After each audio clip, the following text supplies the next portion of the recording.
Hello, hello, hello, hello, beautiful people of the world. Welcome to the Happy Conversation Idea Show. Here you can learn and flourish from the thoughts, ideas, and the story of the happiest people. From Gucci, Fendi, Chanel, Dior, to Tom Ford, to Louis Vuitton, and many more. We're going to talk about all about fashion today. Today, we're going to talk about the rich, famous, fabulous from the fashion Bible, because elegance doesn't need consistency in putting on a new dresser's designer. As we know that simplicity is the keynote of all true elegance. But the good news is that you can be gorgeous and handsome at 30s, stunning at 40s, and irresistible for the rest of your life. It is my honor and pleasure to introduce today one of the famous fashion innovator of the fashion industry, Liza D. Liza is the founder and dean of the Cut Fashion Design Academy. Liza's distinguished international career is in the fashion industry, has spanned over 30 years. Wow. She is renowned as an innovator, creator, entrepreneur, preeminent fashion consultant, and a business coach. Her clients have been featured in WWD, Instyle, Glamour, and Harper's Bazaar, and many more. She has coached winners on Project Runway. In 1989, in Vancouver, Liza founded Arteenelle Designs Inc. and the Noccoma Manufacturing that made clothes for the labels such as London Fog, Umbro and Marmot, and many more. Liza later moved to New York City and created a manufacturing firm that sold to major national retailers. After 12 years in New York City, Liza returned back to our Vancouver and founded the Cut Fashion Design Academy.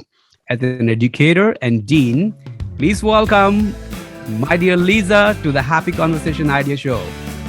Hello. How are you today, Liza? Good, thank you. How are you?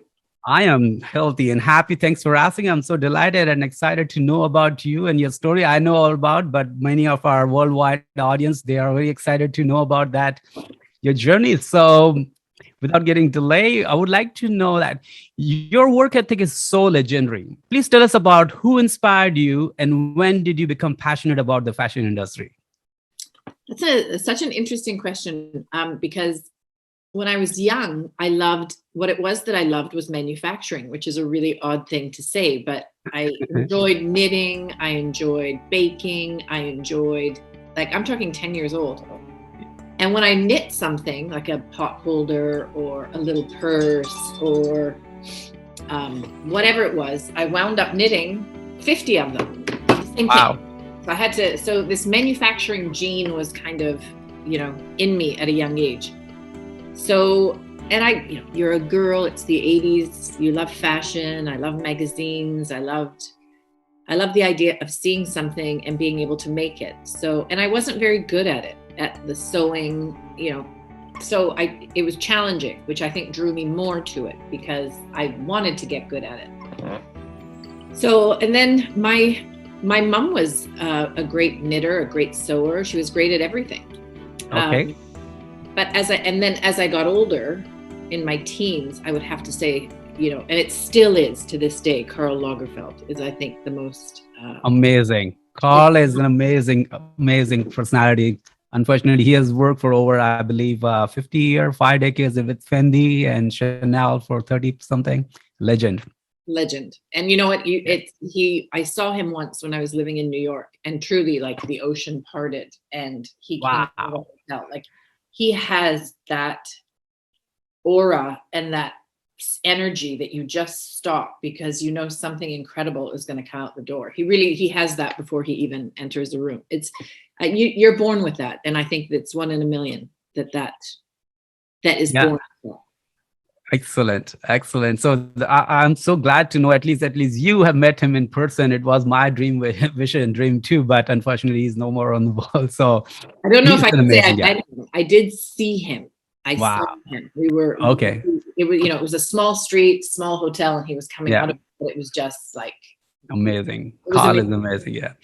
So this is a great personality. So tell us about, you've been to describe the Vancouver fashion industry compared to New York and the other mother capital city of the world. Well, Vancouver's beautiful. I mean, you can't. Indeed. I'm born and raised in Vancouver, and the fashion industry I'm 53. So from when I was 10 to what it is today is night and day. The difference is that in Vancouver, it's very much athleisure. There's, outerwear. We're the Pacific Northwest. So the design talent that really is drawn here is very much outerwear, activewear. Yes. And there's some incredible engineers, designers, pattern drafters. There's some incredible people that do amazing things with that stuff. True. And then you do have some great bridal designers, actually, that come out of Vancouver, which is like, the couture end of it, the one-of-a-kind dresses. There's some, phenomenal talent that is there in designers. There's obviously also Aritzia, which is day wear, which was making its mark long before any of the others. With New York, what's different is, you're the center of the world. It's New York City. So, True. Especially in the garment district, when you're a nobody student getting your stuff made, you're running around in the same places that Cynthia Rowley's assistant is going, or, Ulla Thompson, or, any of the larger big designer names are running around. Carolina Herrera, you see having lunch at the same place you're having lunch. So it's you're sort of, you're in the thick of it. And I don't know if there is any other city in the world for any other industry that is that way, aside from probably tech in Silicon Valley. Yep. That's great. So that's a vast difference we can see. But still, as you mentioned, Vancouver is beautiful. Most pretty. I think the whole planet Mother Earth is beautiful, but there is a little more gorgeous thing in the Vancouver, and I love it so far. It is gorgeous. It is a postcard picture. Every corner is a postcard picture. You can take it and then you can post it. Incredible. Now, you had empowered so many young adults into becoming a fashion designer. Where and how do you do this teaching? And please tell us about that, please. Well, so when I moved to New York, when I had my factories here in Vancouver, I started in the early 90s. Actually, my first factory, Arteenelle, was 1990. And I was young, I was 20. So I grew that to a large factory and sold it. And then I took a year off and opened a second factory in Noccoma. And by the time I'd opened the second factory, the industry had changed a bit. So the Pacific Rim deal had gone through. So that's being NAFTA and no quotas with the Pacific Rim. So a lot of the US brands were coming into Canada, going into Mexico to get things manufactured. And the whole process of manufacturing became much easier.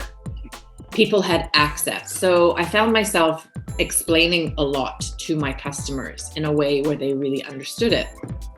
In a way where they really understood it so well that they not only used me, but I taught them how to go find other people, which was, not a good business model for me. So when I sold the second factory and moved to New York, I actually moved to New York to get into film producing, which I did produce a film with Daryl Hannah. Wow. Yeah. And I produced two, actually. But I started consulting on the side to make money. Another merchandising consultant met me, and this was in 2003. She said, no one really understands manufacturing. You have a very simple way of guiding people. You should go speak at a fabric convention that's coming up. So I did. I ended up getting like 5 clients from that 1-hour lecture I gave. Nice. And my consulting business grew. Jay McCarroll, who was the winner of Project Runway first season, hired me, and he actually said, you should be teaching this, because everywhere I've gone, I've never understood the manufacturing process to the point where, in a month I can do it myself now. So I started putting together 2-day how to start your own business, fashion business or lifestyle workshops. And I produced them in New York and Los Angeles, and we did New Orleans. I did one in Vancouver, and they did really, really well. And a lot of students used me for consulting for a few months afterwards, but they started having great success if they, followed the steps and listened to what I was saying. I mean, many clients didn't have success, but they, it's not as easy as make something and people will come. You have to push it and sell it. So, True. One of my clients was Rochelle Barron's The Shirt, and she got on Oprah Winfrey's Favorite Things, and all of Bloomingdale's across the country picked her up. And I mean, she's a multi-million-dollar business now, all from an idea. So I realized in the 12 years that I was in New York when I was consulting that my way of consulting is very much teaching. And then when I moved back to Vancouver, I realized that, what was graduating, they're great. They put their heart into it. They've committed 2 to 4 years, money, the whole thing. But they're not graduating with, they don't come to a job and with the mentality of, let me add value, because I don't know if they feel that they did have value to add. And I don't know how much value they had to add. They were looking to learn. And that's a different psychology. I'm a Generation Xer, and we were eager to learn, but we were eager to add value. So I thought, there's a niche here and a void that this education system is kind of not addressing, which is really empowering these students with the knowledge they've signed up to learn versus just ticking off a syllabus. And in a vocational setting, for a vocational school, my philosophy is you can't teach vocational skills or skills, mattern making, sewing with 15, 20 students in it. At max, you cap out at 8, where a teacher can be useful and a student can learn. So, one of the pillars is we're a 1-on-8. So if we have 9 students, there's a TA in the class helping during the time there's presentations. If Fantastic. Ideally there's 12, so that it's just 9. But it's just, my point is that every 8 students has a leader that's attending to them. Fantastic. So this is great. It's individually, so that student get the most of the pure attention towards the detailing. It's not been ignored and all. So that's wonderful. So please tell us, how do you keep motivated to keep producing elite designing ideas? Well, so for me, I don't know if I understand the question right. I mean, you've been teaching all this young adults and all, but at the same time, you must be not repeating over and over the same concept. You must be giving them great and creative and different sort of ideas and all, right? Designing ideas and cuts and all. So every time, do you use the same method of teaching of cutting, or it's always brand new ideas? Well, the beauty of the school is we have 10 fantastic instructors, all highly talented in what they teach. So for example, I don't teach pattern making and sewing. We have an amazing instructor that gets truly incredible work out of the students. She's been with us 2 terms now, and the students are the best 2 terms I've seen. So the students are great, but it says a lot about the instructor. My job is I do see all the students. I look at their work. I'm in the school every day for at least an hour, and I see what they're doing. Not just their talent, though. I see their attitude and their management skills. I'm also there every weekend. So now how that matters is students come in to do their lab hours. Yes. So I have my time with them on those Saturdays, because your personality or your attitude matters. I shouldn't say personality, but your attitude matters. It matters. And a little bit of your personality does too, if you can't do something, do you throw it away or do you try again? Do you ask the questions and do you do what you do? Because these are the things now that matter to me, because when they graduate, I help them find a job. And with certain skill sets and certain personalities, I know where they would fit and be really happy for X amount of years. So what keeps me motivated is, I've reinvented myself. I've grown with myself. I'm not doing the same thing. We have a factory as well. So there's the Design Academy, and then we have a factory, which I oversee and manage, but been there, done that. I've been doing that 30 years and it's all great. We do great stuff. We make locally, but the students, there's a freshness. I have a restless mind in the sense that I really like to innovate and do new things and see new things and be able to apply the skill set I think I have, which is seeing where someone's really good and you need to do this to be great. So let's get you there. Fantastic. Now, no, this is greatly said. I really like the way you motivate yourself and you overseas and to the graduate and students so that they're doing the best. And you also help them to get the place where they think their personality matches about. We're going to talk about this definitely in my coming question. But now, do you think that you've been in this industry for over 3 decades? And do you think that do celebrity have impacted the fashion industry or the fashion industry has impacted the celebrities' lifestyle? Well, celebrities have always been impacting the industry and the industry's always been impacting the celebrities. I think what's changed is the amount of information that is coming at us. You know, I remember being 10 watching the Oscars and you know, Cher wearing Bill Blass. She loved Bill Blass, and yeah, back then you didn't have 30 magazines. You know, there was Vogue, there was Cosmopolitan, really. Like Bazaar was sort of there, but kind of sort of. Elle Elle only came around, I think it's only been 25 years, like 25, 30 years. So I'm not sure actually, I might be wrong on that, but the point is the main magazines were Vogue and I think Bazaar. Yeah. Also for celebrity, you had 2 magazines, you know, Teen Beat, Tiger Beat, 3, and People. Yeah. And now you have 30. So true.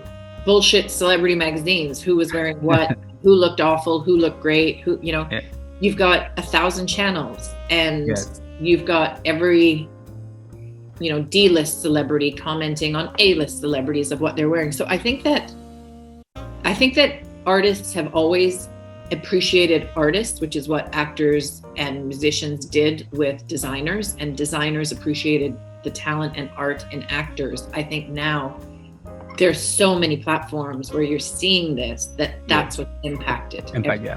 No, very well said that, you know, that's a great differentiate between you have done from over 3 decades what you've seen. So in early time, very few selection of social media or like information was out there. Now we are bombarded with that. Also, I think that's actually a bigger thing in that I think influencers and social media have impacted how endorsements work with celebrities. Yes, you're right. Versus celebrity and fashion. Fantastic. Now, we talked about this. Do you think is semi-nudity or nudity getting fashionable these days? Give me an example. Well, as you saying, the clothing option is getting very globally recognized that people are coming up with the bold statement in public where the cuts and all that, where you will see that there is something to hide about it. So the clothing line has been taken so forward in the industry that I think semi-nudity is very common, or maybe in a foreign. It always was. If you look at the runway shows back then, it always was. I think that it always was. It's I think the cuts are changing. The nudity's always been there, and it's more an expression versus a in your face kind of a thing. It's an expression of art, and it's the line that works with the body. However, I think when designers are using it as a splash, you can also see it, you know? So the body is the muse for designers. And I think that no different than a musician, you know, some singers can scream and it's music. I was actually watching Alanis Morissette, and it's like it's amazing. And then some musicians just scream, and they're screaming because they can't sing. I feel it's the same thing with designers. There's designers that really cut away that, and it's that beautiful, you're seeing the body, and it's the whole thing is working as an art piece. And then there's some designers that just do it for the shock value, for whatever. And that, for me, that doesn't work because they haven't they haven't run the distance. Distance, yeah, fantastically, very great, very smart answer. You said that. Do you think that today women and men are competing to buy more fashionable labels to impress each other? No. Okay. All right. Okay. Why it is so hard now? Coming back to, I think today men have more options than they did yesterday, which is great. Fashion wise. Okay, that's good. I agree on that too. So it's not only limiting to just go to the higher label brand or just reasonable even to H&M to the Gucci. We have all the options. Great. Why it is so? Now I'm coming back to the question in the beginning. You just talked about the pleasing personality and the job thing. But what I've seen is why it is so hard for unfashionable or people to get job in this industry these days. When you're not unfashionable or not stylish, they judge you towards your etiquettes probably before even somebody opens their mouth, and they judge people with their attire. And it's getting harder these days to get into the career section area. What light do you want to shed on that, please? I think that's just a bad rumor, to be honest. Yeah. So I'm going to ask you specifically, what do you mean? And in what area of fashion are you talking about? No, in fact, today on the radio, there was a conversation was going on that people who are not pleasant or not stylish, they were not hired. They were not given more chances to be in the door. So what do you think about that? So I think that is a valid comment. I've had staff who have a unique and alternative way of dressing. However, and we're a studio and we're a school and we don't have a dress code. However, I have an expectation that you look presentable. And especially when you're teaching, you look like you have put care in your presentation. So true. And I've had a couple of staff who have come to work and they look like they've just, had a bucket of water thrown over them, and they seem to think they're fun. And they were good at their job, and I had to sit down with them and say, this is not, you're a representative of our school when you're teaching. And, you've got to put some attention to your hygiene, how you're putting yourself together. I'm not saying go out and get new clothes, but put yourself together. So true. Agree. Now we talked about that. Now, let me, I'm not finished. Yes, please. Go ahead. So depending upon, I'm a very open, I give everybody a chance. Now, if you are going in for a communications position like PR, event planning, magazine job, you have to care about what you look like, or you're not going to get hired, because that is part of the job. So if you went to a dentist that had all yellow teeth and was missing everything here, there, and it was all, would you feel comfortable if he's got a drill coming at you? So true. And it's very different than, hairdressers always have the worst hair because they don't have time to get to their hair. I'm not, I don't have Max Mara and Chanel wardrobe. I don't look, sometime yesterday I was in my exercise clothes, going to the school. But you have to put yourself together. When I'm teaching, I'm not like that. When I'm in front of people, I am not like that. So I personally feel that how you put yourself together, for me, it says a lot about where somebody's at in their head, meaning how they feel about themselves, how they feel about the job. Is it just a job? They're putting in the time to get their check. And as an employer, I have a right to choose what I want to represent my brand, because I'm spending hundreds of thousands marketing it. So true. And I've always said, when I see someone that might need a little bit of help, just when they're teaching, if you're doing whatever and you're just working in the thing, hygiene's it's a requirement. It's not an ask, as far as I'm concerned.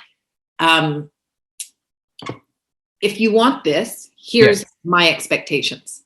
So true. So if you say yes, you've got to match those expectations. You can say no. Yes. But then I only have this to offer you. Now that's good. I've never gone somewhere and seen people not hire. But what I think people forget, or I don't know if it's a political correctness thing, or everything's gone so far to one way. I didn't get the job because I look like this. Maybe you didn't, because you do need to actually look like you give a shit. That could actually be, and that's not on them. Mm-hmm. And if that bothers you, that might not be where you want to work. There is choice. It's a choice. I agree.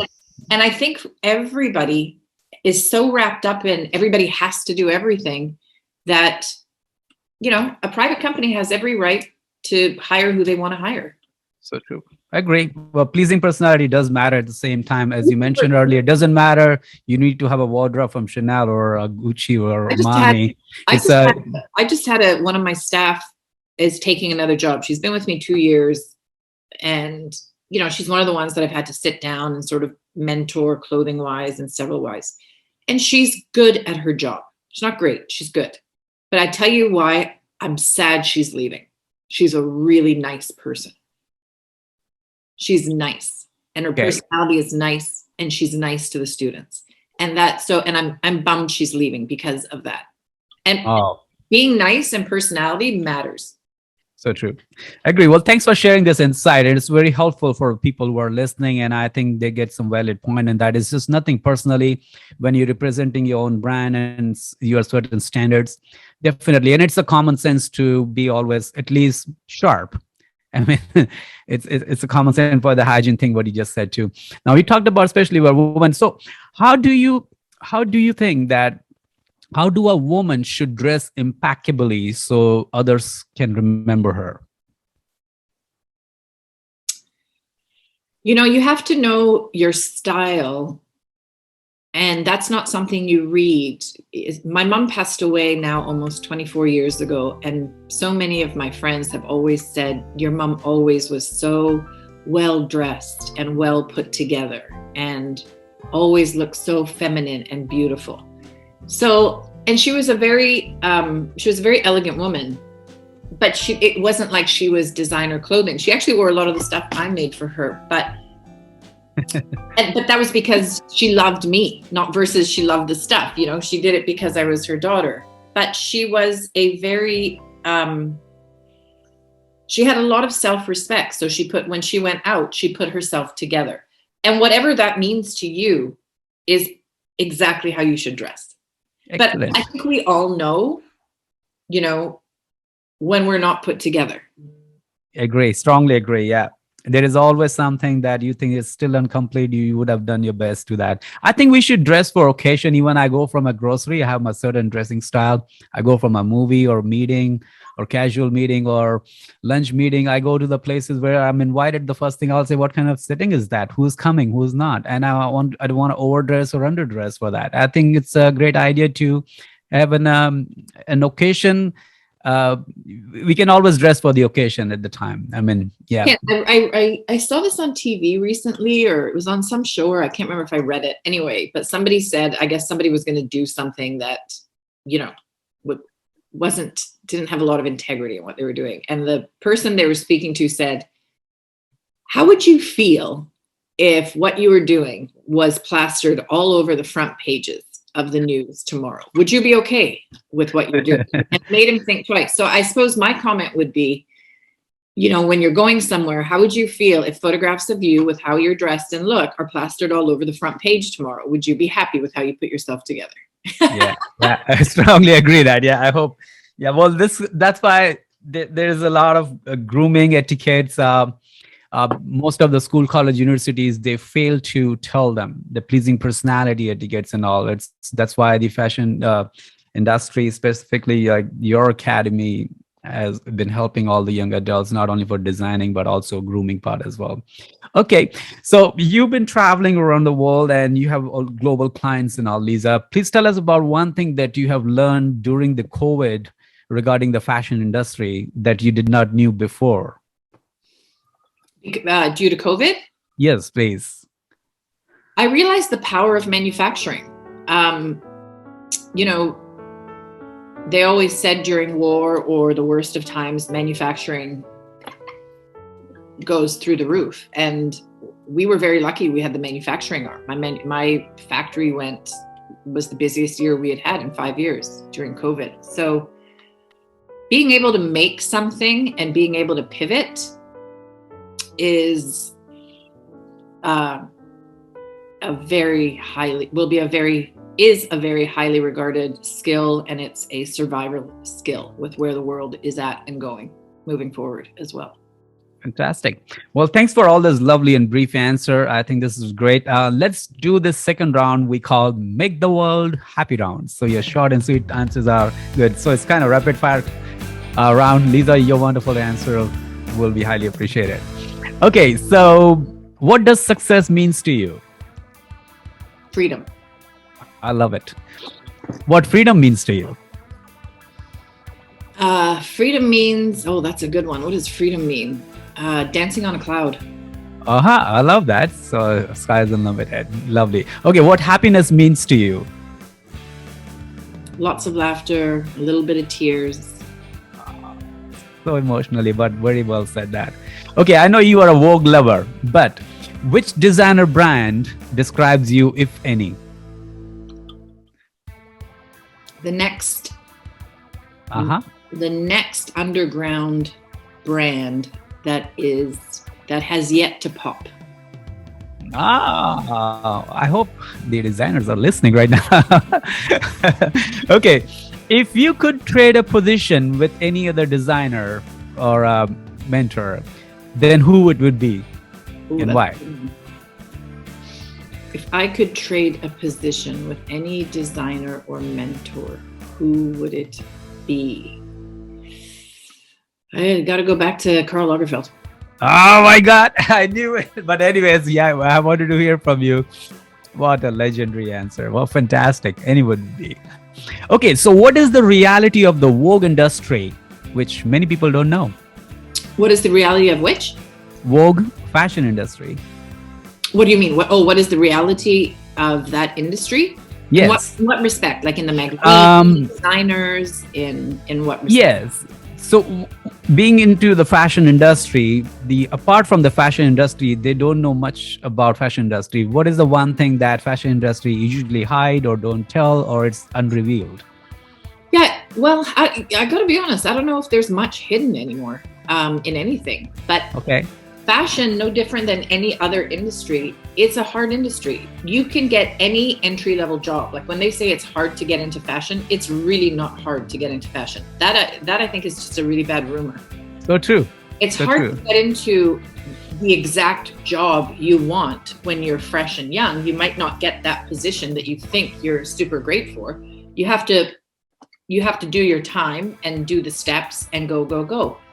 I agree. So wherever that be, on the design side, on the communication side, on the store building side, on the brand strategy side, wherever it is, you have to start at a certain place. I think that the higher up you want to get, the harder it gets, because you are being vetted out or vetted in as how that brand wants to be represented. Because the higher you go, these people are representing any brand, Vogue, whoever it is. Yes. So if you don't fall in line to that brand, you're going to be out.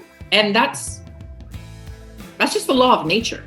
That's not a, what do you call it? Like a cutthroat industry. That's just nature. Nature. That's good. That's great. Now tell us, does elegance consist in putting on a new dress? Do you agree or disagree? I disagree. Okay.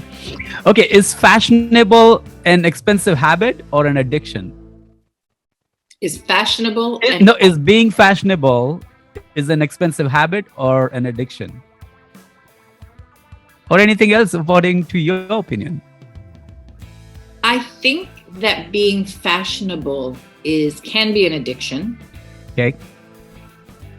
But if you go down, it can be, something that is of interest to you, that's like a hobby, and then it can turn into an addiction. Like you see people that are in sweatsuits day in and day out, that are like piecing stuff together. Fashion is not an interest to them.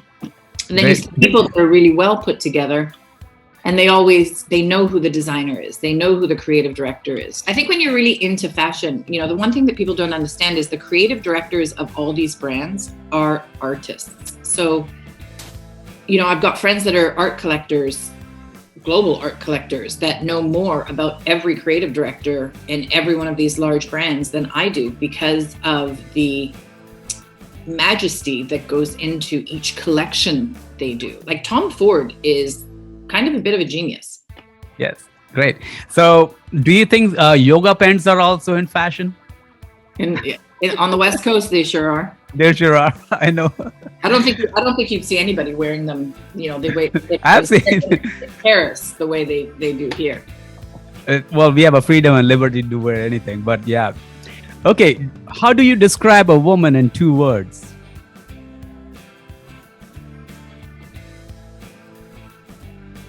Strong and beautiful. Love it. Fantastic. Strong and beautiful. Lovely ladies out there. Lovely. Okay, how do you describe a man in 2 words? Strong and beautiful. Wow. Be strong and beautiful. Love it. Okay, now we talked about what is the best label in the world for you?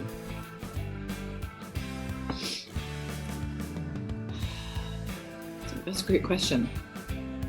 Thank you.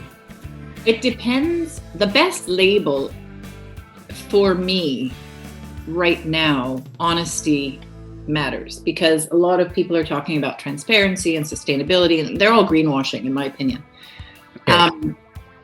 But if you look at The Body Shop, which is a Canadian brand, she's sold now, but she started back in the 70s being transparent and no animal testing. She was very ahead of her time.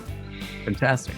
And she built a multi-billion-million-dollar business and stayed true to her mission, and others followed.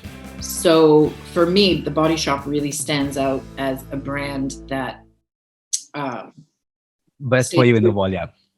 And made it and made a change, and actually made a change in a place that needed a change. No, definitely. I strongly agree with that. Sustainable, eco-friendly, and this is where we should be heading more on that. And there are a lot of other wonderful designers too in the world. They're also thinking about that. Okay, what is not out of the fashion? What is not out of fashion? Yeah. What is not out of fashion? Being nice and red lips. Ah, woohoo! Okay, how do you describe fashion in 1 word? Self-expression. Sorry? Self-expression. Self-expression. I strongly agree on that. I strongly believe in that too. Okay, what drives you crazy? The same mistake over and over and over again. That drives me crazy. So the mistake of yours or other people's around you? Other okay. And right. mine, and mine too. Okay, all right. I'm harder on me than anybody, but the same simple mistake over and over and over drives me crazy. I like that honest answer. These are wonderful. Okay, do you listen to your inner voice or inspiration? Inner voice. Why?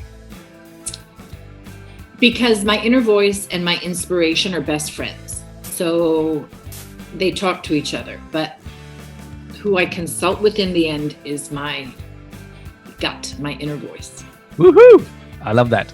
Okay, do you allow yourself to be bored? Yes. Why? It's where I love daydreaming. For me, that's meditating. So bored, I guess the way I'm looking at bored is just, when you come home and lie on the couch and don't feel like reading a book, or just daydream. Fantastic. But bored can be bored where you're walking around doing what you're doing and you're bored. That's a very different bored.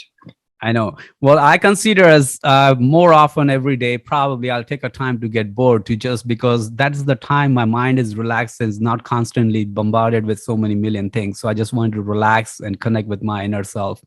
So a lot of people may understand word bored in a different way, but I think getting bored once in a while is a really good idea to relax your mind so that it can come with a brand new and fresh ideas for in the line of a field. Yeah. Okay. Do you believe you can make a bad idea into a good idea? Yes. Okay. All right. I love that. What is the worst thing in the fashion industry you don't like? The spin on the sustainability front. That really, Okay. that hypocrisy really bothers me. Okay. Lovely. Okay. Coco Chanel once said, "You can't buy style." Do you agree? 100%. I love it. Okay. What is the role of couture these days? Oh, it's well, the role of couture, I think, is actually going to get even, it's going to see a heyday. But the role of couture is really, it's aspirational. So when you see those amazing pieces on the runways, everybody, that's what you're aspiring to, especially as a young designer, and aspiring to design for your muse in that way. However, couture is really,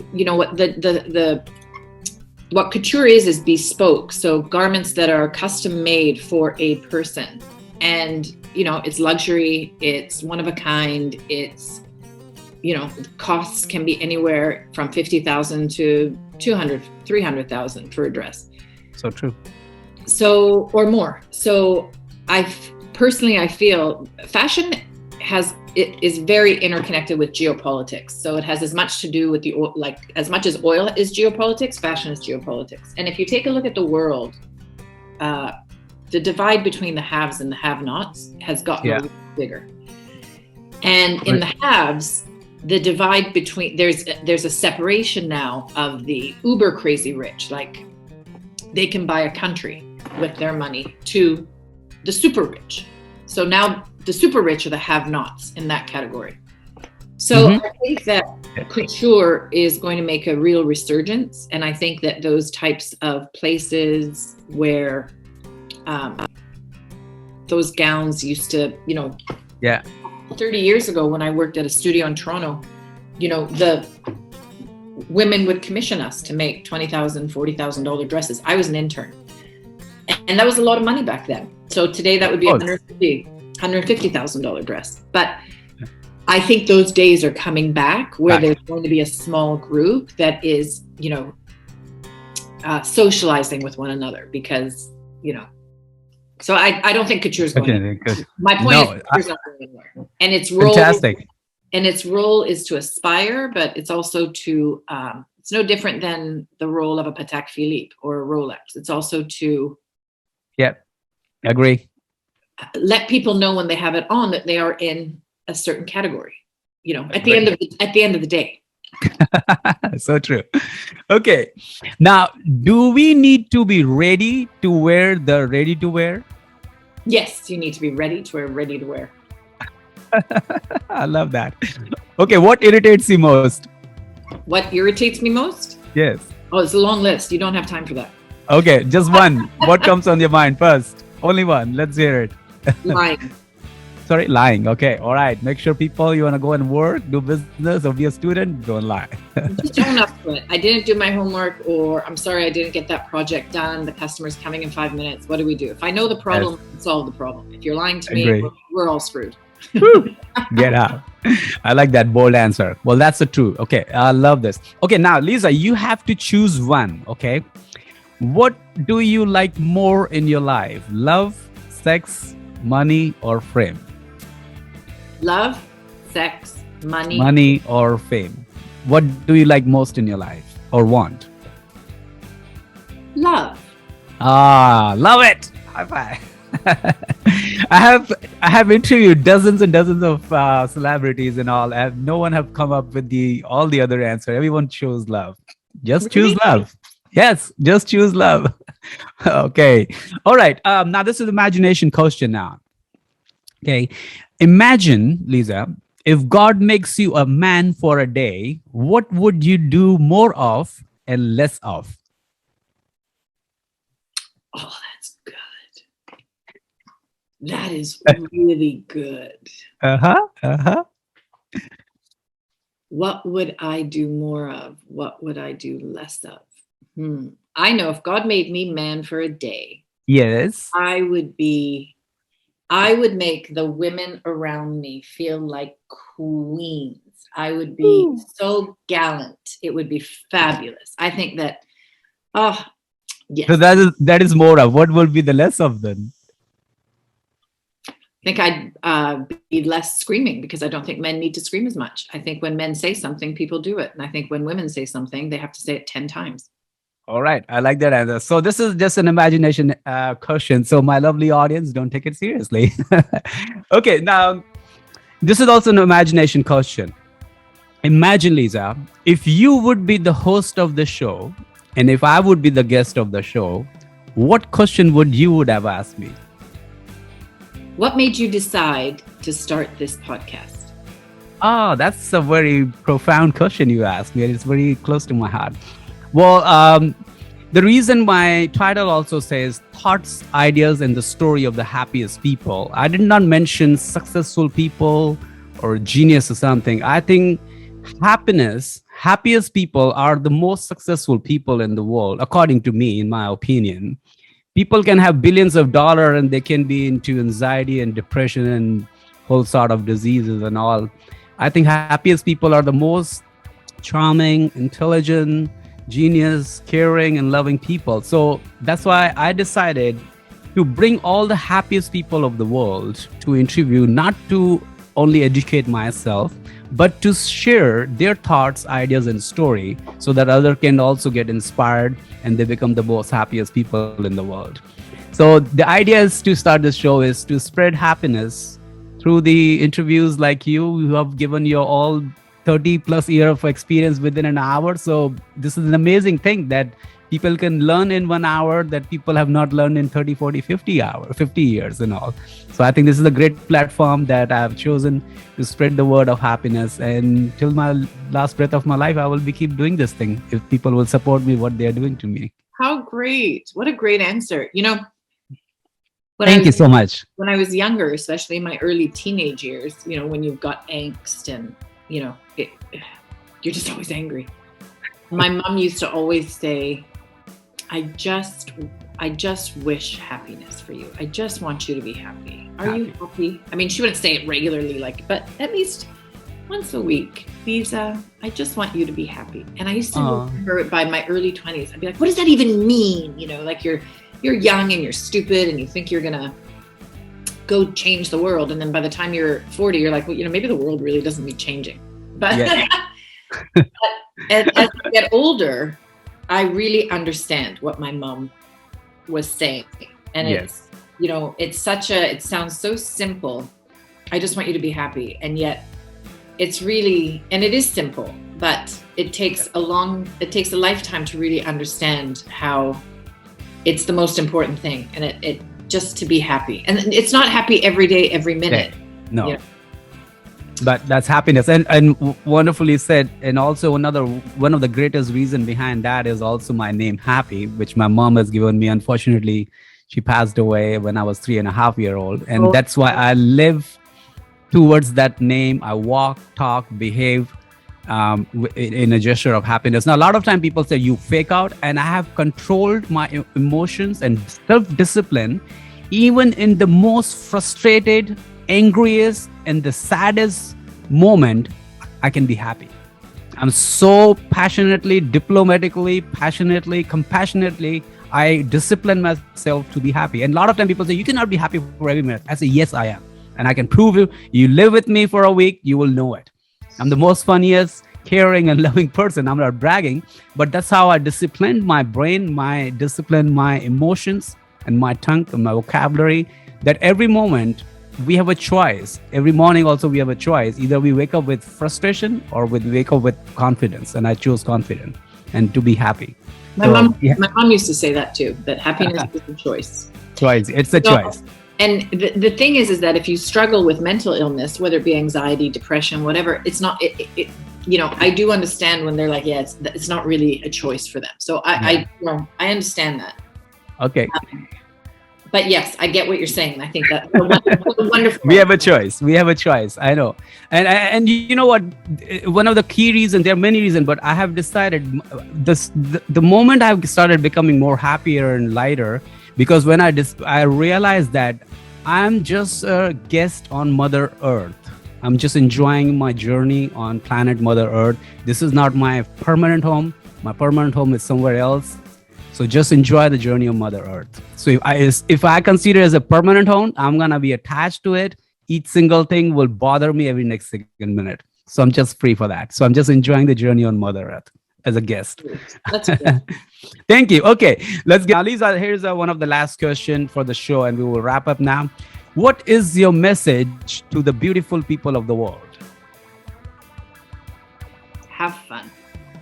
Okay. Have fun. Agree. Have fun while you can. It's a short ride.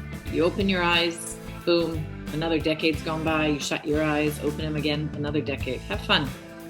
Have fun. Have fun. In any key element, what would be the greatest advice or suggestion for the young adults who want to become a fashion designer or to get into fashion industry? Please tell us about quickly. If you want to get into the fashion industry, you do need an education. If you want to work for somebody, you do need to, commit to an education. If you want to start your own brand, of course, you don't need to take a full diploma. You can take certain part-time. We have several part-time courses. The one I teach is called Launch Your Line. And we have a lot of designers that want to be a designer that take that course. It's 6 weeks, once a week. You actually will know everything you need to know. But just do it, and don't throw all your money into inventory. Make a few pieces, put it out there, see what's selling, and be an editor. What doesn't sell, don't chase trying to sell it. Move on to what is working. Stay with what is working. Fantastic, Lisa. Well, thanks so much for this lovely time you have shared your thoughts, ideas, and stories, which is very inspiring and empowering. I'm very touched with your story, and I hope my lovely audience would have been very delighted to know about your story. And definitely we will mention all your links, how they can reach out to you or your website, and if they wanted to take any course and all. My humble request is to everybody, have fun, as Lisa said, and stay happy and healthy wherever you are. Be excellent to each other, because it's always possible. And tag me and Lisa and share this wonderful podcast and information towards your beloved people who think that they can be benefit out of it, so that they don't have to waste another 30-40 years and get an idea within an hour of this massive information from Lisa D. Thanks so much for your wonderful time, Lisa. Once again, thank you so much. Thank you so much. It's been great. Thank you. Take care. Thanks so much. Bye-bye.